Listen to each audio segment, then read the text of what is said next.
ಯಾಕೆ ಶುಭ ಶುಕ್ರವಾರ ಶುಭವಾಗಿದೆ?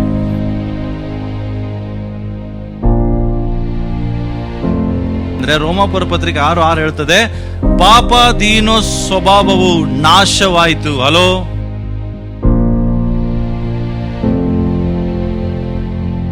ಪಾಪದ ಸ್ವಭಾವವು ನಾಶವಾಗಿ ನಾವು ಇನ್ನು ಪಾಪದ ವಶದಲ್ಲಿ ಇರದಂತೆ ನಮ್ಮ ಪೂರ್ವ ಸ್ವಭಾವವು ಕ್ರಿಸ್ತನ ಕೂಡ ಶಿಲುಬೆಗೆ ಹಾಕಲ್ಪಟ್ಟತೆಂದು ತಿಳಿದಿದ್ದೇವೆ. Our self was crucified on the cross.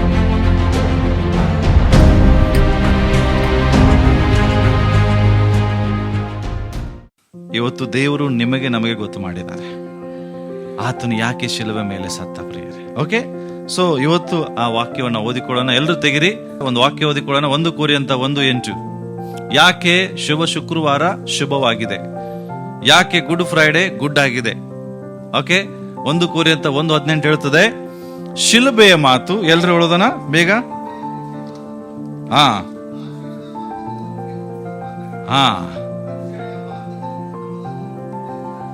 S, ಆಮೇನ್. ಜನರಿಗೆ ಹುಚ್ಚು ಮಾತು, ಅವ್ರಿಗೆ ಗೊತ್ತಿಲ್ಲ ಏನ್ ನಡೀತಂತ, ಹೌದಾ? ಆದ್ರೆ ನಮಗೆ ಗೊತ್ತಿದೆ, ಅದು ದೇವರ ಶಕ್ತಿ. It's a power. There is a power in the cross. ಶಿಲುಬೆ ಮೇಲೆ ಒಂದು ಶಕ್ತಿ ಇದೆ. ಶಿಲುಬೆ ಸುಮ್ಮನೆ ಅಲ್ಲ, ಶಿಲುಬೆಯ ಕಾರ್ಯ, ದ ಕ್ರಾಸ್, ಶಿಲುಬೆ ಬಹಳ ವಿಷಯಗಳಿಗಾಗಿ ಅದು ಸೂಚನೆ ಆಗಿದೆ. ತಿಳ್ಕೊಡ್ರಿ ಪ್ರಿಯರೇ.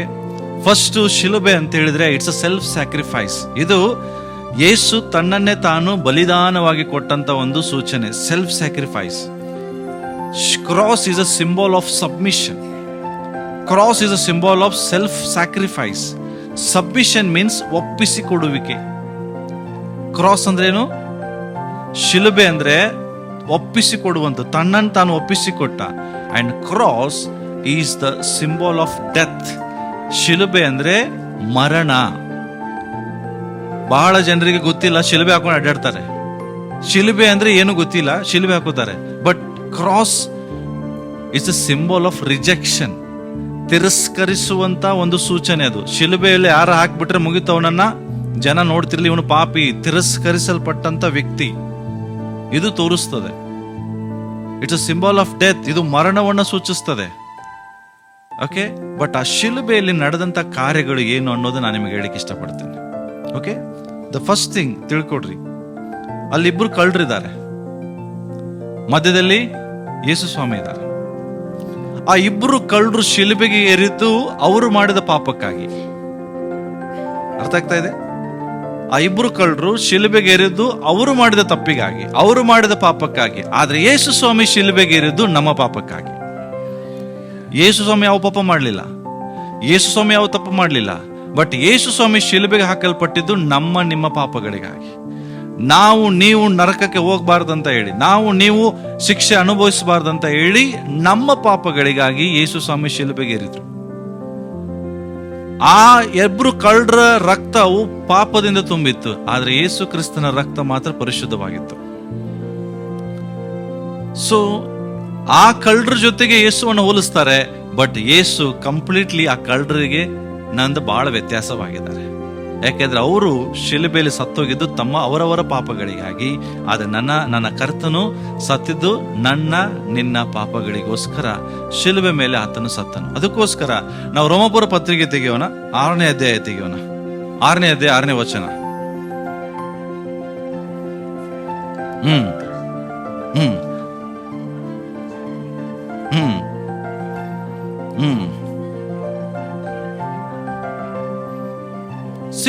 ಯಾಕೆ ಶುಭ ಶುಕ್ರವಾರ ಒಳ್ಳೆ ದಿನ ಅಂತ ನಾವು ಹೇಳ್ತೇವೆ, ಗುಡ್ ಫ್ರೈಡೆ ಅಂತ ಯಾಕೆ ಹೆಸರು ಬಂತಂದ್ರೆ, ಆ ದಿನ ನಡೆದಂತ ಕಾರ್ಯಗಳೇನೆಂದ್ರೆ, ರೋಮಾಪುರ ಪತ್ರಿಕೆ 6:6 ಹೇಳ್ತದೆ, ಪಾಪಾಧೀನ ಸ್ವಭಾವವು ನಾಶವಾಯಿತು. ಹಲೋ, ಏನ್ ನಾಶವಾಯಿತು? ಪಾಪದ ಸ್ವಭಾವವು ನಾಶವಾಗಿ ನಾವು ಇನ್ನು ಪಾಪದ ವಶದಲ್ಲಿ ಇರದಂತೆ ನಮ್ಮ ಪೂರ್ವ ಸ್ವಭಾವವು ಕ್ರಿಸ್ತನ ಕೂಡ ಶಿಲುಬೆಗೆ ಹಾಕಲ್ಪಟ್ಟತೆಂದು ತಿಳಿದಿದ್ದೇವೆ. Our self was crucified on the cross. ಅಂದ್ರೆ ಏನ್ ಗೊತ್ತಾ? ಯಾವಾಗ ಯೇಸು ಸ್ವಾಮಿ ಶಿಲುಬೆಯಲ್ಲಿ ಸತ್ತರೋ, ಹಲೋ, ಇದರ ಅರ್ಥ ಹೇಳ್ತದೆ, ಆಗ ನಾವು ಸತ್ವಿ. ನಮ್ಮ ಪಾಪದ ಸ್ವಭಾವಗಳು ಸತ್ತವು. ಅರ್ಥ ಏನಂದ್ರೆ, ಈಗ ನಾವು ಪಾಪದ ಕಂಟ್ರೋಲ್ ಇಲ್ಲ. ಯೇಸು ಸ್ವಾಮಿ ಶಿಲುಬೆ ಮೇಲೆ ಸಾಯುವುದಕ್ಕಿಂತ ಮುಂಚೆ ಈ ಭೂಮಿಯಲ್ಲಿರುವ ಜನರು ಪಾಪದ ವಶದಲ್ಲಿದ್ರು. ಪಾಪ ಅವ್ರ ಮೇಲೆ ಆಳ್ವಿಕೆ ಮಾಡ್ತಾ ಇತ್ತು. ಆದ್ರೆ ಯೇಸು ಸ್ವಾಮಿ ಶಿಲುಬೆ ಮೇಲೆ ಸತ್ತ ಮೇಲೆ ಪಾಪ ಇನ್ನು ನಮ್ಮ ಮೇಲೆ ಆಳ್ವಿಕೆ ಮಾಡಕ್ ಆಗಲ್ಲ. ಎಂತ ಪಾಪದಲ್ಲಿದ್ರು ನಾವು ಪಾಪದಿಂದ ಬಿಡುಗಡೆ ಹೊಂದಬಹುದು. ಲೋಕದ ಜನರು ಅಡಿಕ್ಟ್ ಆಗಿದ್ದಾರೆ. ಅಡಿಕ್ಷನ್ಗೆ ಏನಂತಾರೆ ಗೊತ್ತಾ? ಪಾಪದ ಇದೆ ವಶ. They are in the addiction. ಅವರು ಪಾಪದ ವಶದಲ್ಲಿದ್ದಾರೆ. ಅವ್ರಿಗೆ ನೀನು ಬಿಡಂದ್ರೆ ಬಿಡ್ತಾರಾ? ಹೇಳ್ರಿ, ಪಾಪದಿಂದ ಬಿಡಪ್ಪ ಅಂದ್ರೆ ಬಿಡ್ತಾರ? ಬಿಡುದಿಲ್ಲ. ಯಾಕೆ? ಅವರಿಗೆ ಈ ಸತ್ಯ ಗೊತ್ತಿಲ್ಲ, ಅವ್ರಿಗೆ ಈ ರಹಸ್ಯ ಗೊತ್ತಿಲ್ಲ, ಯೇಸು ಸ್ವಾಮಿ ಬಗ್ಗೆ ಗೊತ್ತಿಲ್ಲ. ಅವ್ರಿಗೆ ಕೇಳಿದ್ರೆ ಯೇಸು ಸ್ವಾಮಿ ಒಬ್ಬ ಕ್ರಿಶ್ಚಿಯನ್ ದೇವರು. ನೋ, ಆತನು ಇಡೀ ಭೂಲೋಕಕ್ಕೆ ರಕ್ಷಕನು. ಇಡೀ ಭೂಲೋಕದಲ್ಲಿ ಎಷ್ಟು ಜನರಿದ್ದಾರೆ ಎಲ್ಲರಿಗೂ ಆತನ ದೇವರಾಗಿದ್ದಾನೆ. ಯೇಸು ಕ್ರಿಸ್ತನ್ ಇಲ್ಲದೆ ಭೂಲೋಕದ ಯಾವ ವ್ಯಕ್ತಿಗೂ ರಕ್ಷಣೆ ಇಲ್ಲ. ಬೈಬಲ್ ಸ್ಪಷ್ಟವಾಗಿ ಹೇಳ್ತದೆ, ಆಕಾಶದ ಕೆಳಗಡೆ ಭೂಮಿಯ ಮೇಲೆ ಮನುಷ್ಯರ ರಕ್ಷಣೆಗೆ ಕೊಡಲ್ಪಟ್ಟಂತ ಒಂದೇ ಒಂದು ಹೆಸರು ಅಂದ್ರೆ ಅದು ಯೇಸು ಎಂಬ ನಾಮ. ಯೇಸು ಇಲ್ಲದೆ ಮನುಷ್ಯನಿಗೆ ಬಿಡುಗಡೆ ಇಲ್ಲ. ಅದಕ್ಕೋಸ್ಕರ ಯೇಸು ಶಿಲುಬೆ ಮೇಲೆ ಸತ್ತಾಗ ಏನಾಯ್ತಂತ ಹೇಳಿದ್ರೆ, ನಮ್ಮಲ್ಲಿರುವಂತ ಪಾಪದ ಸ್ವಭಾವವು ಕ್ರಿಸ್ತನ ಜೊತೆಗೆ ಅದು ನಾಶವಾಗಿ ಹೋಯ್ತು. ಹಲ್ಲೆಲೂಯಾ. ಈಗ ನನ್ನಲ್ಲಿ ಏನಾದ್ರೂ ಒಂದು ನಾನು ಪಾಪ ಮಾಡ್ತಾ ಇದ್ದೇನೆ ಅಂದ್ರೆ ಅದು ನನ್ನ ಮೇಲೆ ಆಳ್ವಿಕೆ ಮಾಡಕ್ ಆಗುದಿಲ್ಲ. ನಾನು ಮತ್ತೆ ದೇವರ ಸನ್ನಿಧಾನದಲ್ಲಿ ಕುತ್ಕೊಂಡು ಮೊಣಕಾಲು ಊರಿ ಪ್ರಾರ್ಥಿಸುವಾಗ ಆ ಪಾಪದಿಂದ ಮತ್ತೆ ನನ್ನನ್ನು ಬಿಟ್ಟದು ಹೋಗ್ತದೆ. ಆದ್ರೆ ಲೋಕದ ಜನರಿಗೆ ನೀನು ಪಾಪದಿಂದ ಬಿಡು ಅಂದ್ರೆ ಬಿಡುದಿಲ್ಲ. ಅವರು ಒಬ್ಬ ಕುಡಿಯುವಂತ ಕುಡುಕನಿಗೆ ನೀನು ಕುಡಿದು ಬಿಡು ಅಂದ್ರೆ ಬಿಡ್ತಾನ? ಇಲ್ಲ. ಯಾಕಂದ್ರೆ ಅವನು ಆ ಪಾಪದ ವಶದಲ್ಲಿದ್ದಾನೆ.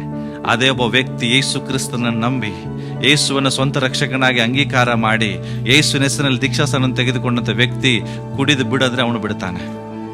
ಯಾಕೆ? ಯೇಸು ಅವನನ್ನ ಪಾಪದ ವಶದಿಂದ ಬಿಡುಗಡೆಗೊಳಿಸಿದ್ದಾರೆ. ಅವನು ಮತ್ತೆ ಇನ್ನು ಪಾಪ ಮಾಡುವ ಅವಶ್ಯಕತೆ ಇಲ್ಲ, ಮಾಡಕ್ ಹೋಗುದು ಇಲ್ಲ. ಕುಡಿ ಅಂದ್ರೆ ಕುಡಿಯುದಿಲ್ರಿ, ಕುಡಿದು ಅದೇ ವಶದಲ್ಲಿ ಇರುವುದಿಲ್ಲ. ಆದ್ರೆ ಒಂದ್ ತಿಳ್ಕೊಡ್ರಿ, ಆದ್ರೆ ಫಸ್ಟ್ ಬಹಳ ಜನ ಯೇಸು ಸ್ವಾಮಿ ನಮ್ದವ್ರು ಕುಡಿತಾರ್ರಿ. ನಾನು ಹೇಳ್ತೇನೆ, ಅವ್ರ ರಕ್ಷಣೆನೂ ಹೊಂದಿಲ್ಲ. ಏನು? ಅವರು ಇನ್ನೂ ರಕ್ಷಣೆ ಹೊಂದಿಲ್ಲ. ರಕ್ಷಣೆ ಅಂದ್ರೆ ಏನು? ದೇವರ ಕಡೆಗೆ ತಿರುಗಿಕೊಳ್ಳುವುದು. ನಿಜವಾಗಿ ದೇವರ ಕಡೆಗೆ ತಿರುಗಿಕೊಂಡವನು ಪಾಪ ಮಾಡೋದಿಲ್ಲ. ಅರ್ಥ ಏನು? ನಾನು ದೇವರ ಕಡೆಗೆ ತಿರ್ಕೊಂಡಂದ್ರೆ ನಾನು ಪಾಪದ ಕಡೆಗೆ ನನ್ನ ಮುಖ ಇತ್ತು, ನಾನು ಅದರಿಂದ ಸಂಪೂರ್ಣವಾಗಿ ದೇವರ ಕಡೆಗೆ ತಿರ್ಕೊಂಡೆ. ಅಂದ್ರೆ ಏನು? ಪಶ್ಚಾತ್ತಾಪ ಪಟ್ಟದ ಅರ್ಥ ಅದನ್ನ ಬಿಡುದು, ಹಿಡಿದಲ್ಲ, ಕಂಪ್ಲೀಟ್ ಆಗಿ ಬಿಡುದು. ನಿಜವಾಗಿ ಯೇಸು ಕ್ರಿಸ್ತನ ಕಡೆಗೆ ತಿರುಗಿಕೊಂಡವನು, ಒಂದು ಸಾರಿ ಪಾಪದ ಪರಿಜ್ಞಾನವನ್ನು ಹೊಂದಿದವನು ಮತ್ತೆ ಪಾಪ ಮಾಡುವುದಿಲ್ಲ. ಆದ್ರೆ ಬಹಳ ಜನ ಏನಾದ್ರೂ ಸಿಗ್ತದೇನೋ ಅಂತ ಯೇಸು ಸ್ವಾಮಿ ನಂಬ್ತಾರೆ. ಅರ್ಥ ಆಗ್ತಾ ಇದೆ? ಲಾಭಕ್ಕಾಗಿ ಯೇಸು ಸ್ವಾಮಿ ನಂಬ್ತಾರೆ. ಅವ್ರ ರಕ್ಷಣೆ ಹೊಂದಿಲ್ಲ. ಅವ್ರು ಮತ್ತೆ ಪಾಪ ಮಾಡಬಹುದು, 100% ಅವ್ರು ಮತ್ತೆ ಪಾಪ ಮಾಡೇ ಮಾಡ್ತಾರೆ. ಆದ್ರೆ ಸತ್ಯದ ಪರಿಜ್ಞಾನ ಹೊಂದಿ, ನಿಜವಾಗಿ ಮಾನಸಾಂತರ ಹೊಂದಿ, ಒಳಗಡೆ ಆತ್ಮನು, ಪವಿತ್ರಾತ್ಮನು ಬಂದು ನೆಲೆಸುವಂತ ವ್ಯಕ್ತಿ ಮತ್ತೆ ಆ ಪಾಪ ಮಾಡಕ್ ಹೋಗುದಿಲ್ಲ. ಅದಕ್ಕಾಗಿ ನಾನು ಯಾವಾಗ ಹೇಳ್ತೇನೆ, ಪಾಪ ಮಾಡ್ತಾ ಇರುವಾಗ ಪದೇ ಪದೇ ನಾನು ಅವ್ರಿಗೆ ಹೇಳ್ತೇನೆ, ನಿಮ್ಮ ರಕ್ಷಣೆ ಮೊದಲು ಪರೀಕ್ಷೆ ಮಾಡಿಕೊಡ್ರಿ. ನೀವು ರಕ್ಷಣೆ ಹೊಂದಿದ್ದೀರಾ ಅಂತ, ನೀವು ಸರಿಯಾಗಿ ದೇವರ ಕಡೆಗೆ ತಿರುಗಿಕೊಂಡಿದ್ದೀರಾ ಅಂತ ನೀವು ಮೊದಲು ನಿಮ್ಮನ್ನು ಪರೀಕ್ಷೆ ಮಾಡಿಕೊಡ್ರಿ. ಯಾಕೆ? ಯೇಸು ಸ್ವಾಮಿಯನ್ನ ನಂಬಿದಂತ ವ್ಯಕ್ತಿಗೆ ಸತ್ಯ ಗೊತ್ತಿರ್ತದೆ. ಯಾವ ಸತ್ಯ ಅಂದ್ರೆ ಇದು. ಯೇಸು ಸ್ವಾಮಿ ಹೇಳ್ತದೆ, ಯೇಸು ಶಿಲುಬೆ ಮೇಲೆ ಹಾಕಿದಾಗ ಕ್ರಿಸ್ತನ ಕೂಡ ನಮ್ಮ ಸ್ವಭಾವವು, ಅಂದ್ರೆ ಯಾವ ಸ್ವಭಾವ? ಪೂರ್ವ ಸ್ವಭಾವ. ಅಲ್ಲೋ, ಈಗಿಂದಲ್ಲ, ಹಳೆ ಸ್ವಭಾವ. ನೀನು ತಾಯಿಯ ಗರ್ಭದಲ್ಲಿ ಹುಟ್ಟಿ ಬಂದಾಗ ನಿನ್ನಲ್ಲಿ ಒಂದು ಸ್ವಭಾವ ಇತ್ತು. ಅದು ಯಾವುದು? ಪಾಪದ ಸ್ವಭಾವ. ಚಿಕ್ಕ ಮಕ್ಕಳಿಗೆ ಪಾಪದ ಬಗ್ಗೆ ಹೇಳ್ಕೊಡೋ ಅವಶ್ಯಕತೆ ಇಲ್ಲ. ಆ ಸ್ವಭಾವ ಹುಟ್ಟದಾಗಲೇ ಬರ್ತದೆ. ಒಂದು ಮಗು ಹುಟ್ಟುತ್ತಂದ್ರೆ ಆ ಮಗುವಿನಲ್ಲಿ ಆ ಪಾಪದ ತಂದೆ ತಾಯಿಗಳಲ್ಲಿರುವ ಎಲ್ಲ ಪಾಪದ ಸ್ವಭಾವಗಳು ಆಟೋಮೆಟಿಕ್ ಬರ್ತದೆ. ಮಗು ಹುಟ್ಟುತ್ತದೆ, ಮಗು ಸ್ವಲ್ಪ ಬೆಳೀತದೆ.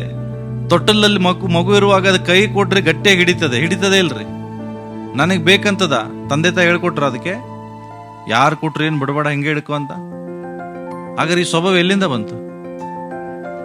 ನನಗೆ ಬೇಕಂತ ಎಲ್ಲಿಂದ ಬಂತು? ಹುಟ್ಟದಾಗ್ಲೇ ತಂದೆ ತಾಯಿಗಳಿಂದ ಸ್ವಭಾವ ಬಂತು. ಆ ಮಗು ಸ್ವಲ್ಪ ಬೆಳೀತದೆ, ಹೌದಾ? ಮಗು ಅಂಗಡಿ ಕಳಿಸ್ತೀರಿ, ಏನಾದ್ರೂ ಕೊಟ್ಟು, ಗೊತ್ತಿಲ್ಲ ಒಂದು ಚಾಕ್ಲೇಟ್ ತಿನ್ಕೊಂಬರ್ತದ? ಹೇಳ್ತದ ನಿಮಗೆ ಬಂದು? ಇದು ಯಾರು ಹೇಳ್ಕೊಟ್ರು? ತಂದೆ ತಾಯಿ ಹೇಳ್ಕೊಟ್ರ? ಇಲ್ಲ. ಎಲ್ಲಿಂದ ಬಂತು? ತಂದೆ ತಾಯಿಯಲ್ಲಿರೋ ಪಾಪದ ಸ್ವಭಾವದಿಂದ ಬಂತು. ಸ್ವಲ್ಪ ದೊಡ್ಡವಾದ ತಕ್ಷಣ ಅಪ್ಪ ಅಮ್ಮನ ಜೇಬಿಂದ ದುಡ್ಡು ತೆಗಿಲಿಕ್ಕೆ ಸ್ಟಾರ್ಟ್ ಮಾಡ್ತಾನೆ. ಯಾರು ಹೇಳ್ಕೊಟ್ರು? ತಂದೆ ತಾಯಿ ಹೇಳ್ಕೊಟ್ರ? ಹೇಳ್ರಿ. ಇಲ್ಲ. ಎಲ್ಲಿಂದ ಬಂತು? ನೀವು ಮಾಡಿರ್ತೀರದನ್ ಮುಂಚೆ, ಅದಕ್ಕೆ ಅವ ಮಾಡ್ತಿರ್ತಾನೆ. ಈಗ ತಂದೆ ತಾಯಿಗಳು ಯಾವೆಲ್ಲ ಪಾಪಗಳನ್ನ ಮಾಡ್ತಾ ಇದ್ರು ಅವೆಲ್ಲ ಸ್ವಭಾವಗಳು ಮಗನ ಮೇಲೆ ಬಂದಿರ್ತದೆ. ಯಾಕೆಂದ್ರೆ ಅವ್ರು ಮಾಡ್ತಿರ್ತಾರೆ. ಅದಕ್ಕಾಗಿ ಇದು ಪೂರ್ವ ಸ್ವಭಾವ. ಆದ್ರೆ ಈ ಸ್ವಭಾವ ನಾಶವಾಗಿ ಹೋಗ್ತದೆ ಯಾವಾಗ?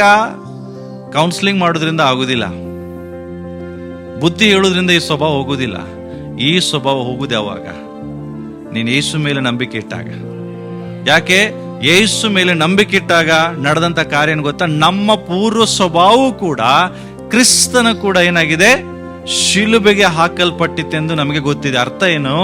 ಯೇಸು ಕ್ರಿಸ್ತನು ಸತ್ತಾಗ ನಾನು ನನ್ನ ಹಳೆ ಸ್ವಭಾವ, ಹಳೆ ಮನುಷ್ಯ ಕೂಡ ನಾನೇನಾಗಿದ್ದೇನೆ? ಸತ್ತಿದ್ದೇನೆ. ಇನ್ನೊಂದು ವಚನ ಓದಿಕೊಳ್ಳೋಣ ಎಲ್ಲರೂ ತೆಗಿರಿ. ಕೊಲೊಸ್ಸೆದವರಿಗೆ ಬರೆದ ಪತ್ರಿಕೆ 2ನೇ ಅಧ್ಯಾಯ 13-15 ವಚನ. ಕೊಲೊಸ್ಸೆದವರಿಗೆ ಬರೆದ ಪತ್ರಿಕೆ 2ನೇ ಅಧ್ಯಾಯ 13 ಓದೋಣ. ಅಪರಾಧಗಳನ್ನು ಮಾಡುವುದರಿಂದಲೂ ಸುನ್ನತಿ ಇಲ್ಲದ ಶರೀರ ಭಾವದಿಂದಲೂ ಸತ್ತವರಾಗಿದ್ದ ನಿಮ್ಮನ್ನು ಸಹ ದೇವರು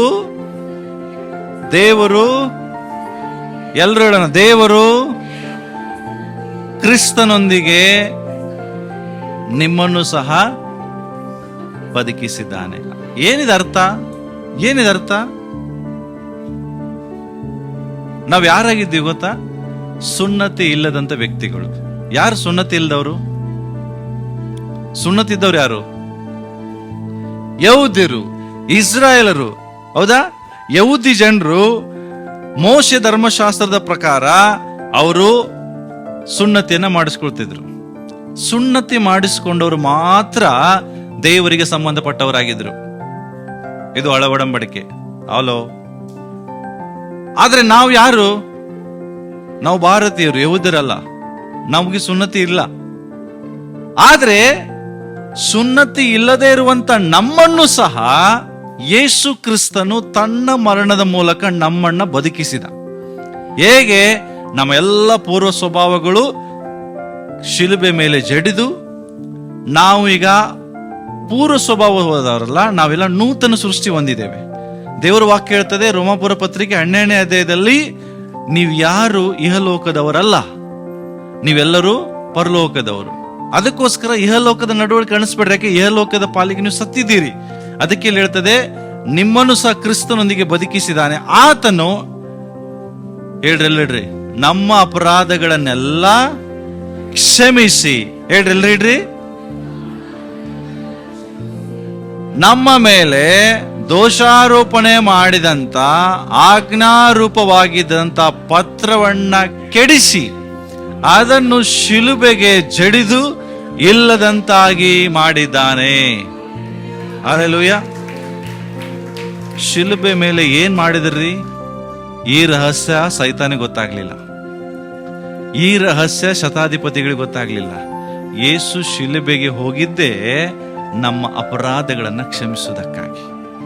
ಯೇಸು ಸಾಯದಿದ್ದರೆ ನಮ್ಮ ಅಪರಾಧಗಳು ಕ್ಷಮಿಸಲ್ಪಡ್ತಿರ್ಲಿಲ್ಲ. ಏನಿದ ಅರ್ಥ? ನಾನು ಮಾಡಿದಂತ ತಪ್ಪು, ನಾನು ಮಾಡಿದ ಅಪರಾಧ ನನಗಾಗಿ ಯೇಸು ಕ್ರಿಸ್ತ. ಸೊ ಇದರಲ್ಲಿ 3 ಕಾರ್ಯಗಳಿದೆ. ಏನು 3 ಕಾರ್ಯಗಳಂದ್ರೆ, 1ನೇ ಕಾರ್ಯ ಏನಿದೆ ಗೊತ್ತಾ?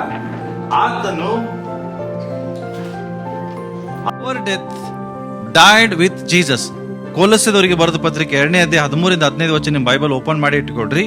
ಇದ್ರ ಒಳಗಡೆ ಮೊದಲನೇ ಕಾರ್ಯ ಏನಾಯ್ತು ನಾನು ನೋಡೋಣ. ಫಸ್ಟ್ ಆಗಿದ್ದೇನಂತ ಹೇಳಿದ್ರೆ, ಶಿಲುಬೆ ಮೇಲೆ ಯೇಸು ಸ್ವಾಮಿ ನಮ್ಮ ಮರಣವನ್ನ ನಾಶ ಮಾಡಿದ್ರು. ಯಾರ ಮರಣ? ಯೇಸು ಸ್ವಾಮಿ ಶಿಲುಬೆ ಮೇಲೆ ಸತ್ತಿದ್ದು ಯಾಕೆ ಗೊತ್ತಾ? ನಾನು ನೀನು ಸಾಯಬಾರ್ದಂತ. ಹಲೋ. ಯಾಕೆ ಗೊತ್ತಾ? ಪಾಪ ಕೊಡುವ ಸಂಬಳ ಏನು? ಎಲ್ರಿ ಏನು? ಯಾಂತ ಮರಣದ ಬಗ್ಗೆ ಮಾತಾಡ್ತದೆ ಗೊತ್ತಾ? ನಿನ್ನ ಆತ್ಮದ ಮರಣ, ನಿತ್ಯದ ಮರಣ. ಆ ಮರಣ ಎಲ್ಲಿ? ಕಂಪ್ಲೀಟ್ ಒಂದು ಸಾರಿ ಮನುಷ್ಯ ಸತ್ತ ಮೇಲೆ ಆತನು ಪಾಪ ಮಾಡ್ಲಿಕ್ಕೆ ಪ್ರಾರಂಭಿಸ್ತಾನೆ. ಈ ಪಾಪ ದೇವರಿಂದ ಮನುಷ್ಯನನ್ನ ದೂರ ಮಾಡ್ತದೆ, ಸಪರೇಟ್ ಮಾಡ್ತದೆ.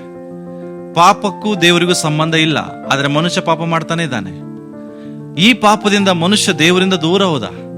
ಆದ್ರೆ ಯೇಸು ಸ್ವಾಮಿ ನಮ್ಮನ್ನ ನಿಮ್ಮನ್ನ ಪ್ರೀತಿಸಿ ನಮಗಾಗಿ ನಿಮಗೋಸ್ಕರ ಶಿಲುಬೆ ಮೇಲೆ ತನ್ನ ರಕ್ತವನ್ನು ಸುರಿಸಿ ನಮಗಾಗಿ ಸತ್ತನು.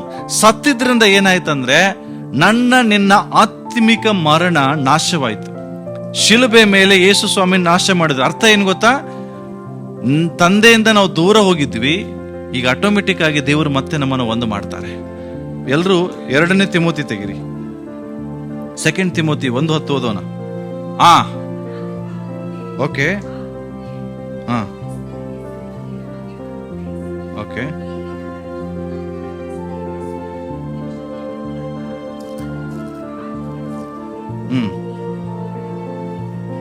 ಏನ್ ಮಾಡಿದ ಪ್ರೇಯರೇ? ಜೋರಾಗಿ ಹೇಳ್ರಿ, ಎಲ್ರು ಹೇಳ್ರಿ. ಈತನು ಮರಣವನ್ನು ನಿವೃತ್ತಿ ಮಾಡಿ ಮುಂದೆ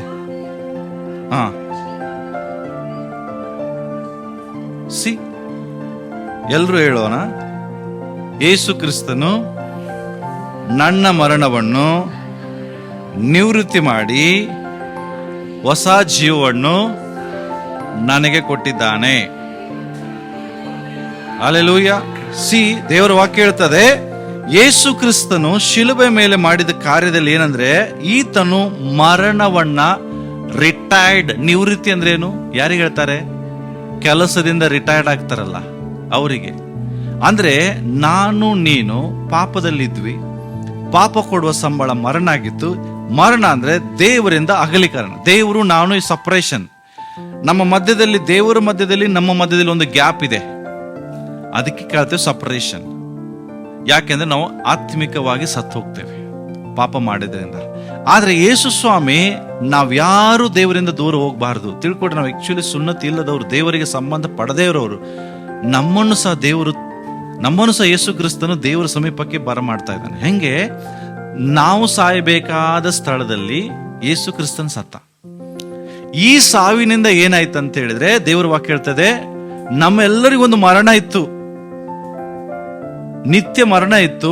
ಆ ಮರಣವನ್ನ ಯೇಸು ಕ್ರಿಸ್ತ ಹೇಳ್ತಾರೆ, ತನ್ನ ಮರಣದಿಂದಲೇ ನಮ್ಮ ಮರಣವನ್ನ ನಿವೃತ್ತಿ ಮಾಡಿ ಸುವಾರ್ತೆ ಮೂಲಕ. ಯಾವುದು ಸುವಾರ್ತೆ? ಶುಭವಾರ್ತೆ. ಶಿಲುಬೆಯ ಮಾತೆ ಸುವಾರ್ತೆ. ಸುವಾರ್ತೆ ಅಂದ್ರೆ ಏನ್ ಗೊತ್ತಾ? ಯೇಸು ಕ್ರಿಸ್ತನ ಜನನ, ಯೇಸು ಕ್ರಿಸ್ತನ ಮರಣ, ಯೇಸು ಕ್ರಿಸ್ತನ ಪುನರುತ್ಥಾನ. ಈ 3 ವಿಷಯಗಳೇ ಸುವಾರ್ತೆ. ಈ ಸುವಾರ್ತೆಯನ್ನ ನಮಗೊಬ್ಬರು ಬಂದು ಹೇಳಿದ್ರು, ನಿಮಗೊಬ್ಬರು ಬಂದು ಹೇಳಿದ್ರು, ಹೌದಾ?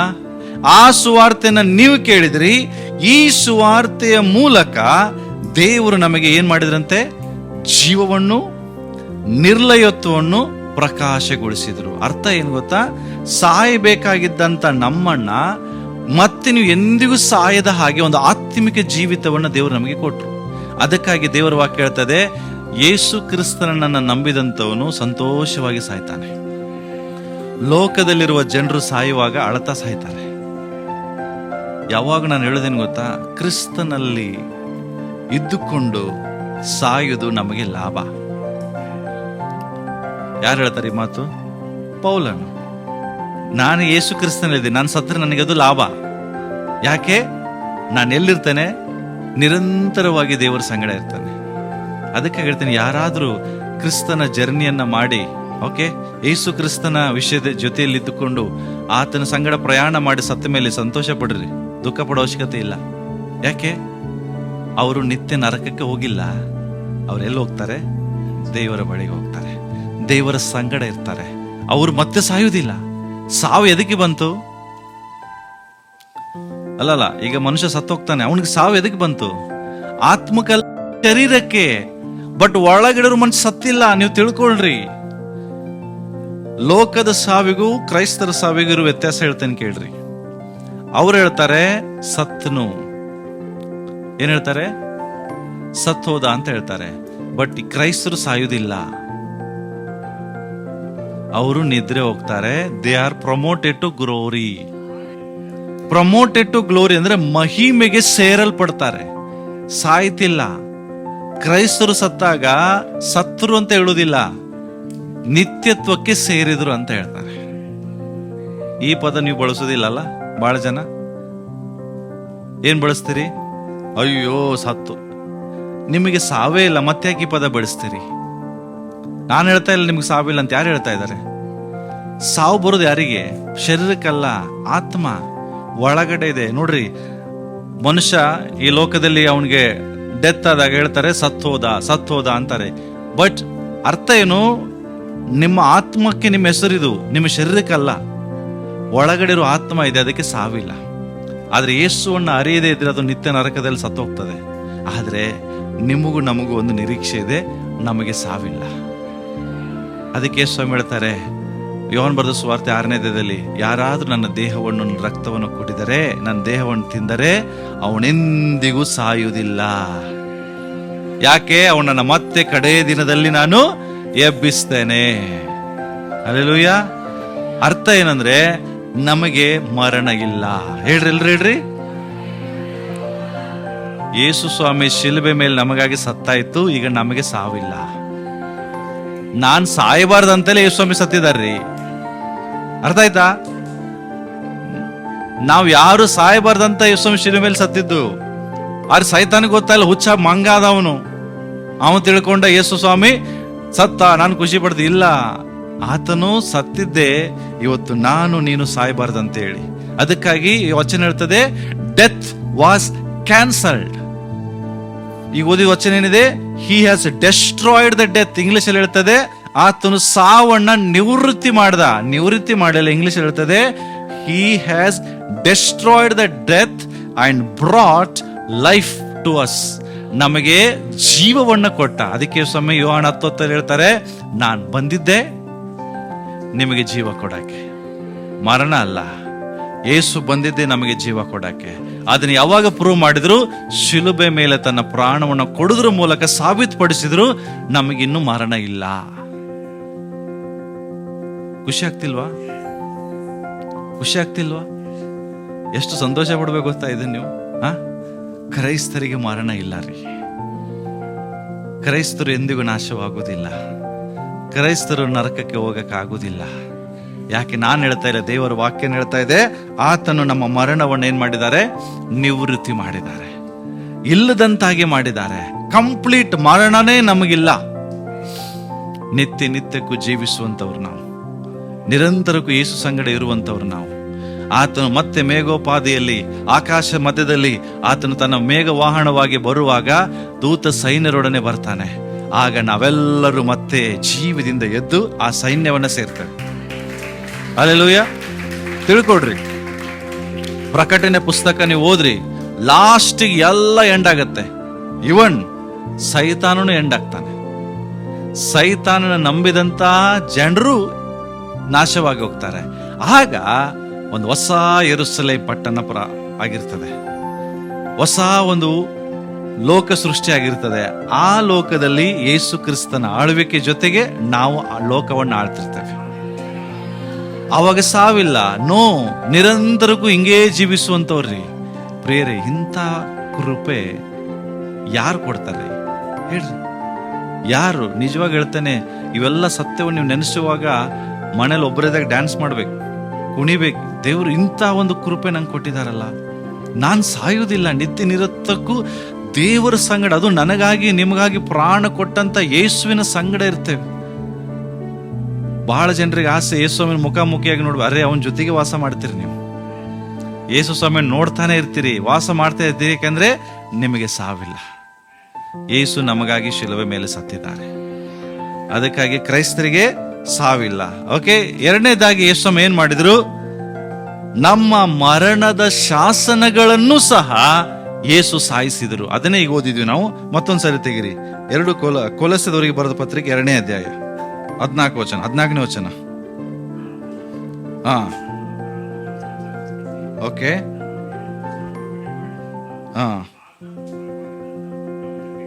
ಓಕೆ. ಇದು ಏನಾರು ಅರ್ಥ ಆಯ್ತಾ ನಿಮಗೆ? ಏನ್ ಹೇಳ್ತಾ ಇದ್ದೀರಿ ಇಲ್ಲಿ? 2:14 ಹೇಳ್ತದೆ, He has cancelled the certificate of debt ಅಂದ್ರೆ ನಿಮ್ಮ ವಿಷಯದಲ್ಲಿ ಅಪರಾಧದ ಪತ್ರಗಳು ಇತ್ತು. ಆದ್ರೆ ಯೇಸು ಸ್ವಾಮಿ ಸತ್ತಾಗ ಏನಿದೆ ಅಪರಾಧ ಪತ್ರ?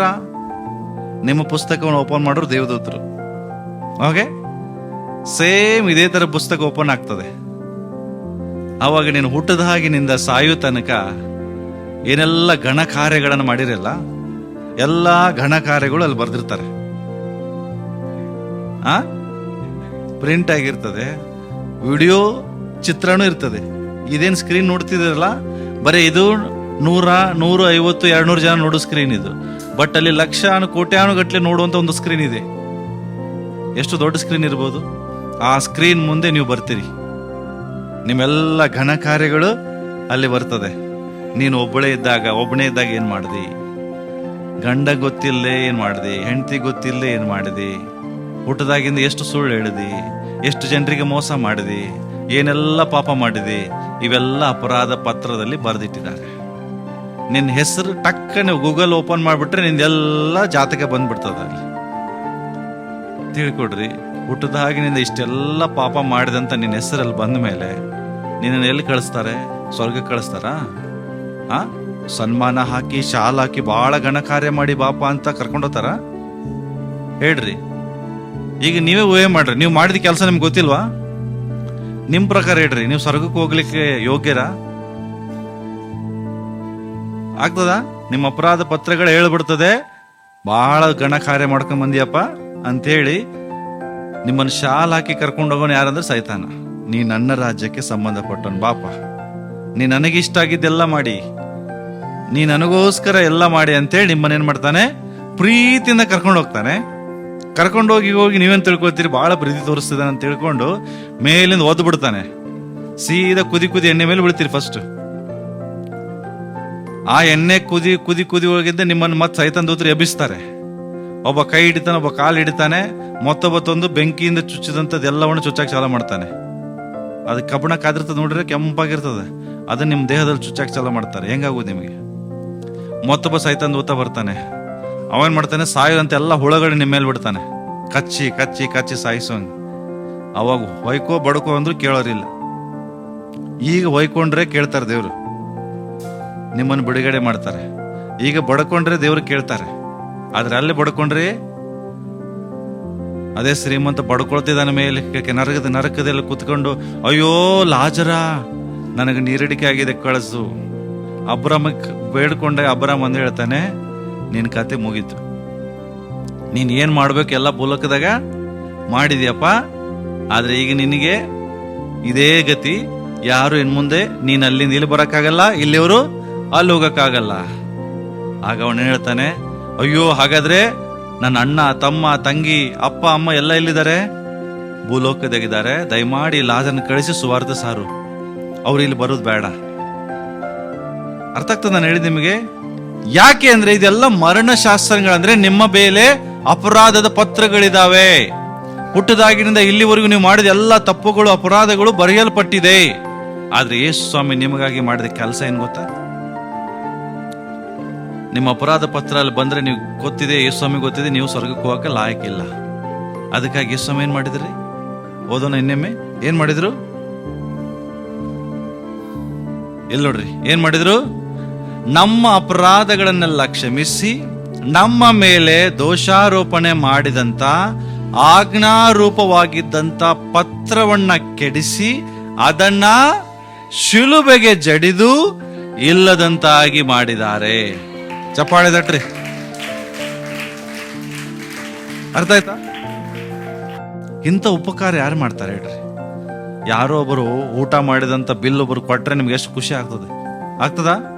ನೀವು ಊಟ ಮಾಡಿರ್ತೀರ, 1,000 ರೂಪಾಯಿ 2,000 ಬಿಲ್ ಆಗಿರ್ತದೆ. ಯಾರೋ ಬಂದು ಆ ಬಿಲ್ ಕಟ್ಟಿದ್ರೆ ಎಷ್ಟೋ ಖುಷಿ ಆಗ್ತದೆ ನಿಮಗೆ. ಆದ್ರೆ ನಿಮ್ಮ ದೊಡ್ಡ ಬಿಲ್ ಅಲ್ಲಿದೆ. ನೀವು ಮಾಡಿದ ಊಟ ಸ್ವಲ್ಪ ಮಾಡಿದ್ರೆ ಊಟ, ನಿಮ್ಮ ಊಟದ ಲಿಸ್ಟ್ ನೋಡಿದ್ರೆ ಮೂರ್ಛೆ ಹೋಗ್ಬೇಕು ಅಂತ ಲಿಸ್ಟ್ ಇದೆ ಅಲ್ಲಿ. ಆದ್ರೆ ಯೇಸು ಸ್ವಾಮಿ ಅವೆಲ್ಲ ಬಿಲ್ಲನ್ನು ಕಟ್ಟಿದ್ದಾರೆ. ಎಂಥ ಕೆಟ್ಟ ಕೆಲಸಗಳು ನಾವು ಮಾಡಿದ್ರು ಅದರಿಂದ ಬರಬೇಕಾದಂಥ ಎಲ್ಲ ಬೆಲೆ, ಎಲ್ಲ ಸ್ಯಾಕ್ರಿಫೈಸ್, ಎಲ್ಲ ತ್ಯಾಗ, ಶಿಕ್ಷೆಯನ್ನು ದೇವರು ತಾನು ಅನುಭವಿಸಿ ನಮಗೆ ದೇವರು ಏನ್ ಮಾಡಿದ್ರು ಪ್ರಿಯರೇ? ಬಿಡುಗಡೆ ಕೊಟ್ರು. ಇದು ಶಿಲುಬೆ ಮೇಲೆ ಯೇಸು ಮಾಡಿದಂತ ಎರಡನೇ ಕಾರ್ಯ. ಯಾವುದು? ನಮ್ಮ ಅಪರಾಧ ಪತ್ರಗಳನ್ನ ಯೇಸು ಏನ್ ಮಾಡಿದ್ರಿ? ಇಲ್ಲದಂತಾಗಿ ಮಾಡಿದ್ರು, ಹರಿದು ಹಾಕಿದ್ರು. ಅಂದ್ರೆ ಹುಡುಕಿದ್ರು ಸಿಗುವುದಿಲ್ಲ. ಆಗ ಅರ್ಥ ಏನಂದ್ರೆ, ನಾವು ಸತ್ತ ಮೇಲೆ ನ್ಯಾಯಾಧೀಶ ಅಂದ್ರೆ ನ್ಯಾಯ ವಿಚಾರಣೆಯಲ್ಲಿ ನಿಲ್ಲುವಾಗ ನಮ್ಮ ಮೇಲೆ ಯಾವ ತಪ್ಪುಗಳು ಸಿಗದ ಹಾಗೆ ಯೇಸು ಮಾಡಿದ್ದಾರೆ. ಅಂದ್ರೆ ನಾವು ನರಕಕ್ಕೆ ಹೋಗೋದು ಬೇಡ, ಸೀದಾ ಪರಲೋಕಕ್ಕೆ ಹೋಗೋಣ. ಅದಕ್ಕಾಗಿ ನಾನು ನಿಮ್ಗೆ ರಿಕ್ವೆಸ್ಟ್ ಮಾಡೋದೇನಂದ್ರೆ, ಪಾಪದ ವಿಷಯದಲ್ಲಿ ಸೀರಿಯಸ್ ಆಗ್ರಿ. ನಿಮ್ಮ ಬಗ್ಗೆ ಎಷ್ಟು ಸೀರಿಯಸ್ ಆಗಿ ಕೆಲಸ ಮಾಡಿ ಪರಿಪೂರ್ಣವಾಗಿ ತನ್ನ ಕೆಲಸವನ್ನು ಮಾಡಿ ಮುಗಿಸಿದಾರೋ ಅಷ್ಟೇ ಸೀರಿಯಸ್ ನೀವು ಆಗ್ರಿ. ನಿಮಗಾಗಿ ಯೇಸು ತನ್ನ ಪ್ರಾಣವನ್ನೇ ಕೊಟ್ಟಿದ್ದಾರೆ. ಓಕೆ, ನಿಮ್ಮ ಮರಣವನ್ನು ಇಲ್ಲದಂತಾಗಿ ಮಾಡಿದ್ದಾರೆ. ನಿಮ್ಮ ಮೇಲಿರುವಂತಹ ದೋಷಾರೋಪ ಪತ್ರವನ್ನು ಹರಿದು ಹಾಕಿದ್ದಾರೆ. ಮೂರನೇದಾಗಿ ಏನ್ ಮಾಡಿದ್ರು? ಎಲ್ರೆಡಿ ಏನ್ ಮಾಡಿದ್ರು? ಆತನು ಓದ್ರ ಮುಂದೆಲೆ ಆತನ ದೊರೆತನಗಳನ್ನು 15ನೇ ವಚನ ಓದ್ರಿ. ಕೊಲೊಸ್ಸೆ 2:15 ಏನಿದೆ? ದೊರೆತನಗಳನ್ನು ಏನ್ ಮಾಡಿ?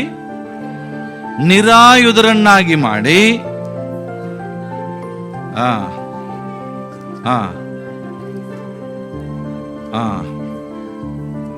ಹಲ್ಲೆಲೂಯಾ. ತಿಳ್ಕೊಡ್ರಿ, ಯೇಸು ಸ್ವಾಮಿ ಬರೀ ಇದೊಂದೇ ಮಾಡ್ಲಿಲ್ಲ. ಸೈತಾನನ ಎಷ್ಟು ಶಕ್ತಿ ಇತ್ತಲ್ಲ, ಡಿಮಾನಿಕ್ ಪವರ್ ಅಂತ ನಾವೇನ್ ಕರಿತೇವಿ, ಈ ಡಿಮಾನಿಕ್ ಪವರ್ ಅನ್ನ ಕಂಪ್ಲೀಟ್ ಆಗಿ ಇಂಗ್ಲಿಷ್ ಅಲ್ಲಿ ಬಹಳ ಚೆನ್ನಾಗಿ ಹೇಳ್ತದೆ. ಇದ್ರಾಗ ಏನ್ ಮಾಡಿದ್ದಾರೆ? ಕನ್ನಡದಲ್ಲಿ 15ನೇ ವಚನ ಓದ್ರಿ, ಕನ್ನಡದಾಗ ಓದ್ರಿ. 15ನೇ ವಚನ 2:15 ಇನ್ನೊಮ್ಮೆ. ದೊರೆತನಗಳನ್ನು ಓಕೆ ಓಕೆ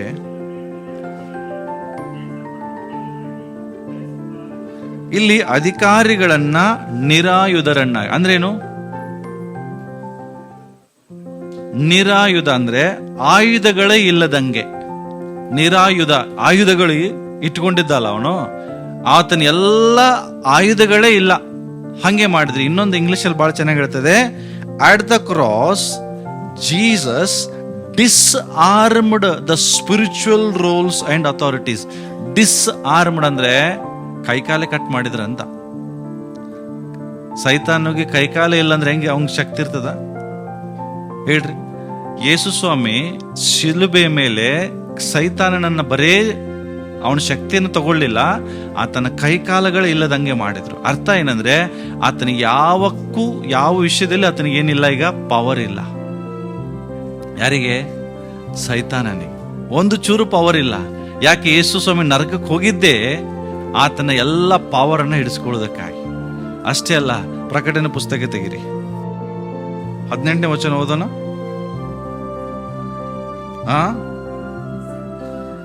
ಓಕೆ ಓಕೆ ದೇವರ ವಾಕ್ಯ ಹೇಳ್ತದೆ, ಯೇಸು ಸ್ವಾಮಿ ಸತ್ತು ಮೇಲೆ 3 ದಿವಸ ಎಲ್ಲಿದ್ರು? ನರಕದಲ್ಲಿದ್ರು. ಯಾಕಿದ್ರು? ಸೈತಾನ ಅಂತ ತಿಳ್ಕೊಡ್ರಿ. ಯೇಸು ಸ್ವಾಮಿ ಸತ್ತು ನರಕಕ್ಕೆ ಹೋಗ್ತಾರೆ. ನರಕಕ್ಕೆ ಹೋದಾಗ ಸೈತಾನ ನರಕದ ರಾಜ ಯಾರು? ಸೈತಾನ. ಅವನಿಗೇನಾಯ್ತು? ಯೇಸು ಸ್ವಾಮಿ ನರಕಕ್ಕೆ ಬಂದಿದ್ ನೋಡಿ ಭಯಂಕರ ಖುಷಿ ಆಯ್ತು. ಏನ್ ಸಂತೋಷನೋ ಸಂತೋಷ ಅವನಿಗೆ. ಯಾಕೆ? ಯಾರು ಬಂದ್ರು ನರಕಕ್ಕೆ? ನನ್ನ ರಾಜ್ಯಕ್ಕೆ ಯಾರು ಬಂದ್ರು? ಅವನ ಕನಸು ಅದೇ ಆಗಿತ್ತು, ಯೇಸು ಸ್ವಾಮಿ ನರಕಕ್ಕೆ ಬರ್ಬೇಕಂತೇಳಿ. ಆದ್ರೆ ಸೈತಾನಿಗೆ ಗೊತ್ತಿಲ್ಲ ಯೇಸು ಸ್ವಾಮಿ ನರಕಕ್ಕೆ ಯಾಕೆ ಹೋಗಿದಾರ ಅಂತೇಳಿ. ಅದ ಅರ್ಥ ಆಗ್ತದೆ ಯಾಕೆ ಹೋಗಿದ್ರು. ಫಸ್ಟ್ ಮನುಷ್ಯ ಸಾಯುವಂಥದ್ದು ಸೈತಾನ ಕೈಯಲ್ಲಿ ಇರಬಾರ್ದು. ತಿಳ್ಕೊಡ್ರಿ. ಅದಕ್ಕೋಸ್ಕರ ಹೇಳ್ತೇವೆ, ಬೈಬಲ್ ಹೇಳ್ತಲ್ಲ, ಯಾವ ಕೇಡು ನಿನಗೆ ಸಂಭವಿಸಿದ ಅರ್ಥ ಏನು? ಯಾವ ಮರಣ ಸೈತಾನ ನಿನ್ನನ್ನು ಸಾಯಿಸ್ಲಿಕ್ಕೆ ಅಧಿಕಾರ ಇಲ್ಲ. ನಿನ್ನ ಮರಣದ ಯಾರ ಕೈಗಿದೆ? ಯಾರ ಕೈಗಿದೆ? ಎಷ್ಟು ಜನ ಹೇಳ್ತೀರಿ ದೇವ್ರ ಕೈಗಿದೆ ಅಂತ? ನಂಬ್ತೀರಾ? ತಿಳ್ಕೊಡ್ರಿ, ದೇವರು ಬಯಸದೆ ಯಾರು ಈ ಲೋಕವನ್ನು ಬಿಟ್ಟು ಹೋಗಕ್ಕಾಗಲ್ಲ. ಸೈತಾನ ಏನ್ ಮಾಡ್ತಾನೆ? ಮರಣದ ನಿಮಗೆ ಸಾಯಿಸಕ್ ಆಗುದಿಲ್ಲ ಅಂತ ಹೇಳಿ ನಿಮಗೆ ಆತನ ಏನ್ ಮಾಡ್ತಾನೆ? ಶೋಧನೆಗಳು ತಗೊಂಡ್ಬರ್ಲಿಕ್ಕೆ ಸ್ಟಾರ್ಟ್ ಮಾಡ್ತಾನೆ, ನೀವೇ ಸತ್ತು ಹೋಗ್ಲಿ ಅಂತ. ಅರ್ಥ ಆಗ್ತದೆ? ನಿಮ್ಗೆ ನೀವೇ ಸತ್ತು ಹೋಗ್ಲಿ ಅಂತೇಳಿ. ಯಾಕೆ? ಅವ್ನ್ ಗೊತ್ತಿದೆ, ಯಾರಾದ್ರೂ ಆತ್ಮಹತ್ಯೆ ಮಾಡ್ಕೊಂಡ್ರೆ ಅವ್ರು ನರಕಕ್ಕೆ ಬರ್ತಂತ ಅವ್ನ್ ಗೊತ್ತಿದೆ. ಯಾಕೆ? ಆತ್ಮಹತ್ಯೆ ಮಾಡ್ಕೊಳ್ಳೋದು ಅರ್ಥ ಏನು? ದೇವರ ಕೈಯಲ್ಲಿದ್ದಂತ ಅಧಿಕಾರವನ್ನ ನಾನ್ ತಗೊಳ್ಳೋದು. ಮರಣದ ಅಧಿಕಾರ ಯಾರ ಕೈಗಿದೆ? ಹೇಳ್ತಾರಲ್ಲ, ಈಗೋ ಮರಣದ ಮತ್ತು ಪಾತಾಳದ ಬೀಗದ ಕೈ ನನ್ನ ಹತ್ರ ಇದೆ, ನಾನ್ ಚಾವಿ ತಿರುಗಿಸೋ ಮಟ್ಟ ನೀನ್ ಸಾಯುವುದಿಲ್ಲ ಅಂತ. ಏನೇ ರೋಗ ಬರಲಿ, ನಿನ್ನ ಸಾವು ಯಾರ ಕೈಯಾಗಿದೆ? ದೇವ್ರ ಕೈಯಾಗಿದೆ. ಸೊ ದೇವ್ರು ನಿನ್ನ ಸಾವು ಬಯಸ್ತಾನ? ನಿನ್ನ ಕೆಟ್ಟದ್ದು ಬಯಸ್ತಾನ? ಯೆರೆಮೀಯ ಪುಸ್ತಕ ಪ್ರವಾದಿಗರು ಅಂತ ಹೇಳ್ತಾರೆ, ನಾನು ನಿನ್ನ ಬಗ್ಗೆ ಮಾಡಿದಂಥ ಆಲೋಚನೆ ಒಳ್ಳೆಯದು, ಹಿತದ್ದು, ಅಹಿತದಲ್ಲ, ಕೆಟ್ಟದ್ದಲ್ಲ. ಅದರ ಅರ್ಥ ನಿನ್ನ ವಿಷಯದಲ್ಲಿ ಎಂದಿಗೂ ದೇವರು ಕೆಟ್ಟದ್ದು ಬಯಸುವುದಿಲ್ಲ. ನೀವು ಮಕ್ಕಳಾಗಿದ್ದೀರಿ. ದೇವರು ಈಗ ನಿಮಗೆ ದೇವರಾಗಿಲ್ಲ, ಆತ ನಿಮಗೆ ತಂದೆ ಆಗಿದ್ದಾನೆ. ನಿಮ್ಮ ವಿಷಯದಲ್ಲಿ ಯಾವಾಗಲೂ ಕೇಡನ್ನು ಬಯಸುವುದಿಲ್ಲ ದೇವರು. ಅದಕ್ಕೋಸ್ಕರ ನಾನು ಹೇಳ್ತೇನೆ ಪ್ರಿಯರೇ, ಮರಣಕ್ಕೆ ಭಯಪಡಬೇಡ್ರಿ. ಎದಕ್ಕೆ ಭಯಪಡಬೇಡ್ರಿ? ಮರಣಕ್ಕೆ ಭಯಪಡಬೇಡ್ರಿ. ಯಾಕೆ ಗೊತ್ತಾ? ತನ್ನ ಮಕ್ಕಳು ಮಾಂಸಧಾರಿ ಆಗಿರೋದ್ರಿಂದ ಆತನು ನಮ್ಮಂಗೆ ಮಾಂಸಧಾರಿ ಆದ. ಅದನ್ನ ಮರಣದ ಭಯದಲ್ಲಿರೋರಿಗೆ ತನ್ನ ಮರಣದಿಂದ ಮರಣಾಧಿಕಾರಿಯನ್ನ ಸೋಲಿಸಿದ. ಅದರ ಅರ್ಥ ಏನು? ಮರಣದ ಅಧಿಕಾರ ಅವನ ಕಡೆ ಇತ್ತು, ಬಟ್ ಯೇಸು ತನ್ನ ಮರಣದಿಂದ ಆ ಮರಣಾಧಿಕಾರಿಯನ್ನ ಸೋಲಿಸಿ ಅವನ ಬಳಿಯಲ್ಲಿದ್ದಂಥ ಬೀಗದ ಕೈಯನ್ನ ಯೇಸ್ವಾಮಿ ತಾನು ತಗೊಂಡ್ರು. ಸೈತಾನ ತಿಳ್ಕೊಂಡ ನನಗೆ ಮೊಣಕಾಲು ಊರ್ಲಿಕ್ಕೆ ಬರ್ತಾ ಇದ್ದಾನೆ ಅಂತ. ಯಾರು? ಯೇಸ್ವಾಮಿ ನರಕಕ್ಕೆ. ಬಟ್ ಯೇಸ್ವಾಮಿ ಮೊಣಕಾಲು ಊರ್ಲಿಕ್ಕೆ ಹೋಗಿರ್ಲಿಲ್ಲ, ಅಲ್ಲಿ ಅವನನ್ನ ಎತ್ತಿ ಬಿಸಾಕಕ್ಕೆ ಹೋಗಿದ್ರು. ಅವ ತಿಳ್ಕೊಂಡಿದ್ದ ಅವನ ವಶದಲ್ಲಿ ಕೆಲವು ಜನ ಇದ್ದಾರೆ, ಅವರು ಶಾಶ್ವತವಾಗಿ ಅಲ್ಲೇ ಇರ್ತಾರಂತ ತಿಳ್ಕೊಂಡಿದ್ದ. ಬಟ್ ಅವ್ರನ್ನ ಬಿಡಿಸೋದಕ್ಕಾಗಿ ಯೇಸ್ವಾಮಿ ಅಲ್ಲೋದ, ಭಕ್ತರನ್ನ ಬಿಡಿಸಿದ.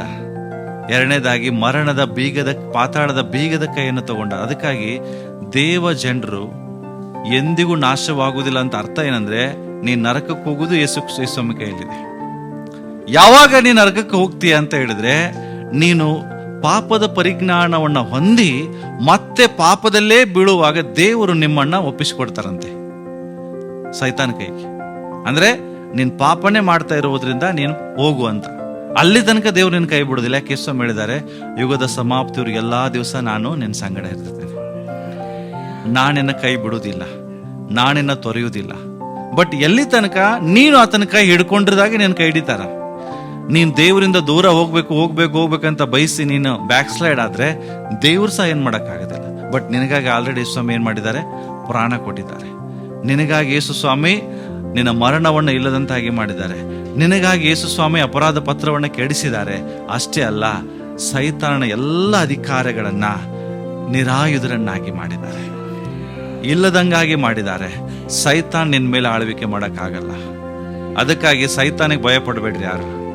ಯಾರಾದ್ರೂ ಇಲ್ಲಿ ದುಷ್ಟಶಕ್ತಿ ಇದೆ, ಇಲ್ಲಿ ದೆವ್ವ ಇದೆ ಅಂತ ಹೇಳಿದ್ರೆ ನೀವು ಹೇಳ್ರಿ ನಾನು ಹೋಗ್ತೇನೆ ಅಲ್ಲಿ ಅಂತ. ಯಾಕೆ? ನೀನಲ್ಲ, ನಿನ್ನಲ್ಲಿರುವಂತ ಯೇಸುವನ್ನ ನೋಡೋದು ಓಡೋಗ್ತದೆ. ಹಲ್ಲೆಲೂಯಾ. ಅದಕ್ಕೆ ದೇವರ ವಾಕ್ಯ ಹೇಳ್ತದೆ, ಲೋಕದಲ್ಲಿರುವ ಆತನಿಗಿಂತ ನಮ್ಮಲ್ಲಿರುವ ಆತನು ದೊಡ್ಡವನಾಗಿದ್ದಾನೆ. ಹಲ್ಲೆಲೂಯಾ. ನಿಮ್ಮನ್ನು ಸ್ಮಶಾನದಲ್ಲಿ ಹೋಗಿ ಮಲಗಂದ್ರು ಹೋಗಿ ಮಲಗ್ರಿ. ಯಾಕೆ? ಯಾವ ದುಷ್ಟಶಕ್ತಿಯು ನಿಮ್ಮ ಬಳಿಗೆ ಬರುವುದಿಲ್ಲ. ಯಾಕೆಂದ್ರೆ ಯೇಸು ತನ್ನ ಮರಣದ ಮೂಲಕ ಎಲ್ಲ ಸೈತಾನ ಶಕ್ತಿಯನ್ನ ನಿರಾಯುಧರನ್ನಾಗಿ ಮಾಡಿದ್ದಾನೆ. ಅದನ್ನು ಬರೇ ಮಾಡಲಿಲ್ಲ, ಅದನ್ನು ಶಿಲುಬೆ ಮೇಲೆ ಜಡಿದು ಜಯೋತ್ಸವದೊಡನೆ, ಅಂದ್ರೆ ಮೆರವಣಿಗೆ ಮಾಡಿದಾನೆ ಸೈತಾನನ ಹೊತ್ತುಕೊಂಡು. ಅವತನ ಪಾವರ್ ಇಲ್ಲದನ್ನ ಯೇಸ್ವಾಮಿ ಮೆರವಣಿಗೆ ಮಾಡಿದಾರಂತ. ಜಯೋತ್ಸವದೊಡನೆ ಮೆರೆಸುತ್ತಾ ಅಂತ ಬಂದದಲ್ಲ, ಜಯೋತ್ಸವದೊಡನೆ ಮೆರವಣಿಗೆ ಮಾಡಿದ್ದಾರೆ. ಈಗ ಬೀಗದ ಕೈ ನನ್ನ ಹತ್ರ ಇದೆ, ಪಾತಾಳದ ಬೀಗದ ಕೈ ನನ್ನ ಹತ್ರ ಇದೆ, ಮರಣದ ಬೀಗದ ಕೈ ನನ್ನ ಹತ್ರ ಇದೆ. ಸೈತಾನ ಪವರ್ಲೆಸ್ ಆಗಿದ್ದಾನೆ. ಅದಕ್ಕಾಗಿ ಸೈತಾನಿಗೆ ಎದುರು ಅವಶ್ಯಕತೆ ಇಲ್ಲ ಪ್ರಿಯರೇ. ಶಿಲುಬೆ ಮೇಲೆ ಯೇಸು ಸತ್ತಿದ್ದೇ ನಿನಗಾಗಿ ಒಳ್ಳೇದು ಮಾಡೋದಕ್ಕಾಗಿ. ಆತನ ಜನರು ಎಂದಿಗೂ ಭಯದಲ್ಲಿರುವುದು ದೇವರಿಗೆ ಇಷ್ಟ ಇಲ್ಲ. ದೇವರು ನಮಗೆ ಕೊಟ್ಟಂತ ಆತ್ಮ ಬಲ, ಪ್ರೀತಿ, ಶಿಕ್ಷಣದ ಆತ್ಮ ಹೊರತು ಎಲ್ರು ಹೇಳ್ರಿ, ಭಯದ ಆತ್ಮವಲ್ಲ, ಏಡಿತನದ ಆತ್ಮವಲ್ಲ, ಸೋಲಿನ ಆತ್ಮವಲ್ಲ, ಜಯದ ಆತ್ಮ, ಪ್ರೀತಿಯ ಆತ್ಮ, ಶಿಕ್ಷಣದ ಆತ್ಮ, ಧೈರ್ಯದ ಆತ್ಮ.